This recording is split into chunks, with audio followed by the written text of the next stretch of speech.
নবীদের বৈশিষ্ট্য হচ্ছে নবীরা যেখানে মারা যায় ওখানেই কবর দিতে হয়, জানেন এটা?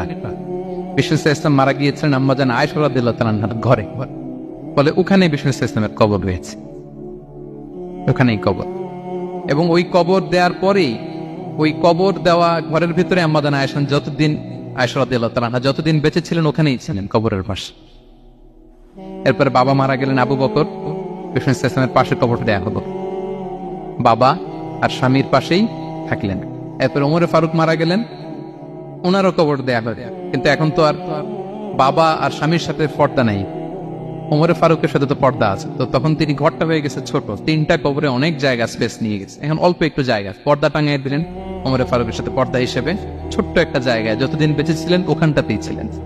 ওমরে ফারুক যখন আমিরুল মুমিনিন খলিফা, তখন ছেলে আব্দুল্লাহকে পাঠিয়েছিলেন যে যাও একটা অনুমতি আগে থেকে নিয়ে রাখো আম্মাজান আয়েশার কাছ থেকে, যেহেতু ঘরটা ওনাকে বলে রাখো যে আমি মারা গেলে যেন আমার 2 বন্ধু মুহাম্মদ সাল্লাল্লাহু আলাইহি ওয়াসাল্লাম এবং আবু বকরের পাশে যেন কবর দেয়া হয়। আব্দুল্লাহ এসে বলল, আব্বা জান তো এই পয়গাম পাঠিয়েছেন। আয়েশা রাদিয়াল্লাহু তাআলা আনহা বললেন, আমার খুব ইচ্ছা ছিল আমি আমার স্বামী এবং বাবার পাশে শুব, কিন্তু আমিরুল মুমিনিন যখন চেয়েছেন এটাকে আমি ফিরিয়ে দিতে পারি না। ঠিক আছে যাও, তোমার আব্বাকে বলো তোমার আব্বাই শোবেন ওই জায়গায়।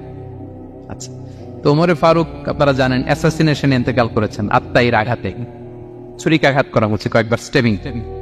এত জখম হয়েছে, দুধ দিলে ওই জায়গা দিয়ে দুধ বের হয়ে যায় না, বীজ পানি দিলে বের হয়ে যায়। তো সবাই বলল, আমিরুল মুমিনিন আপনি এবার ওসিয়ত করেন, কে হবে আপনার পরে লিডারশিপ, কে নিবে? মুসলিম উম্মাত অনেক বড় হয়ে গেছে।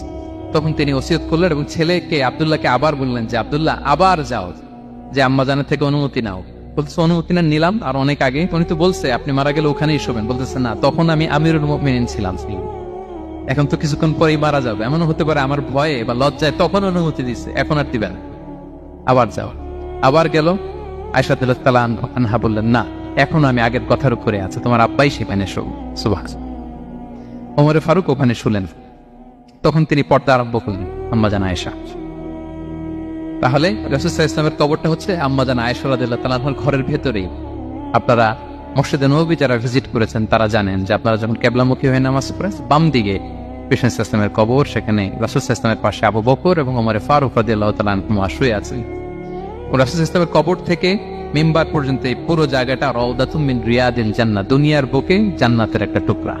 বিষ্ণু সাল্লাল্লাহু আলাইহি ওয়াসাল্লাম ইন্তেকালের আগে ওনাকে অপশন দেয়া হয়েছে, নবী আপনি চাইলে থেকে যেতে পারেন আজীবন, আর চাইলে আমার কাছে চলে আসতে পারেন, এই হ্যাভ অপশন। বিষ্ণু সাল্লাল্লাহু আলাইহি ওয়াসাল্লাম তার রবের সাথে সাক্ষাৎকে চুজ করেছেন এবং ইন্তেকালের আগে তিনি পড়েছিলেন আল্লাহুম্মা গফিরলি ওয়ারহামনি ওয়ালহিকনি বির রাফিকিল আ'লা, আল্লাহ আপনি আমাকে ক্ষমা করুন, আল্লাহ আপনি আমার প্রতি রহম করুন, আল্লাহ আমি আপনার সান্নিধ্যে যেতে চাই, পৃথিবীতে থাকতে চাই। অপশন দেওয়া হয়েছে, আপনার অপশন দেওয়া হবে, হ্যাঁ চাইলে আজীবন থাকেন। আমরা অপশন পেলে তো বলতাম আল্লাহ যা হয়েছে এখানেই থাকতে চাই, কি বলেন? বিষ্ণু ইসলাম বলেছেন ইলা রাফিকিল আ'লা, আল্লাহ আমি আপনার সান্নিধ্যে যেতে চাই। বিষ্ণু ইসলাম ইন্তেকাল করলেন এবং উম্মার জন্য এটা সবচাইতে বড় ফিতনা এবং পরীক্ষা ছিল, এর চেয়ে বড় কষ্টদায়ক বিষয় ছিল না উম্মার জন্য বিষ্ণু ইসলামের ইন্তেকাল।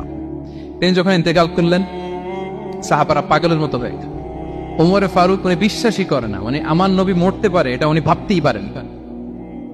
উনি নাঙ্গা তলোয়ার বের করে বলতে আরম্ভ করলেন, যে বলবে মুহাম্মদ মারা গিয়েছে আমি তার গর্দান উড়িয়ে ফেলব।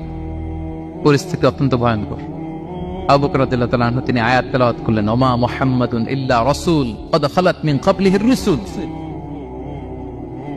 মুহাম্মদ রাসূল ছাড়া কিছু নন, তার আগে অনেক রাসূল চলে গেছে, তিনি যদি মারা যায় বা শহীদ হয় তোমরা কি আবার আগের কুফরিতে ফিরে যাবে?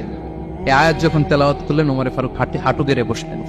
তিনি বললেন, এই আয়াত তো আমি আগেও জানতাম, অনেক তেলাওয়াত করেছি, কিন্তু আমার মনে হলো এই মাত্র আয়াতটা নতুন করে শুনলাম, এই মাত্রই বোধহয় কোরআনের এই আয়াতটা নাজিল হয়েছে। সাকিফায়ে বনু সাঈদার মধ্যে সবাই বসে আবু বকর রাদিয়াল্লাহু তাআলা আনহুকে খলিফা হিসেবে নির্বাচিত করা হলো।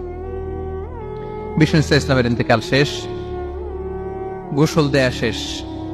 আমরা যেমনি মারা গেলে আমাদের জামা খুলে অন্য একটা জামা পরিয়ে গোসল দেয়া হয়, বিষ্ণু ইসলামের ক্ষেত্রে এটা হয়নি, ওনার গায়ের জামা খোলা হয়নি, যে জামাটা ছিল ওই জামাটার উপরে গোসল দেয়া হয়েছে, ওনার ইউনিকনেস। এবং বিষ্ণু ইসলামের জানাজার নামাজে কেউ ইমামতি করেনি। কে হবেন ইমাম? উনিই তো ইমাম, গোটা বিশ্বের ইমাম, ঠিক কিনা বলেন? কে হবে ওনার জানাজার ইমাম? কেউ না। সাহাবারা ডিসাইড করলেন কেউ ইমামতি করবে না, 5-7 জন করে দরজা দিয়ে, এই দরজা দিয়ে ঢুকে নিজেরা জানাজার নামাজ পড়ে ওই দিক দিয়ে বের হয়ে যাচ্ছে। এইভাবে পুরা উম্মাহ সব সাহাবারা নিজেরা জানাজার নামাজ পড়ে